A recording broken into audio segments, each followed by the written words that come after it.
नमस्कार। तर आज म्हण घेऊया, दही खाऊ का मही खाऊ। अर्थ अगदी सोपा आहे। कुठला पर्याय निवडावा हे न समजणे किंवा हे करू का ते करू द्विधा मनस्थिती असणे। आता उदाहरण सांगते म्हणजे नीट कळेल।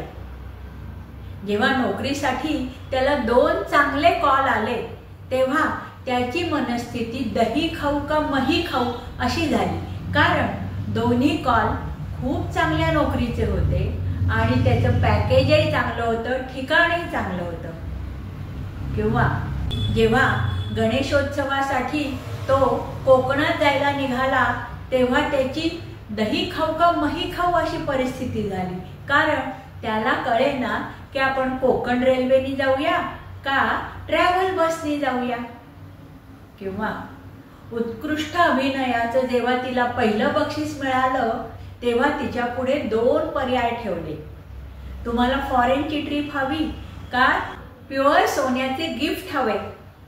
तिची एकदम द्विधा मनस्थिती झाली, दही खाऊ का मही खाऊ असे झाले। उदाहरण आवडलं तर लाईक, शेअर, सबस्क्राईब करा।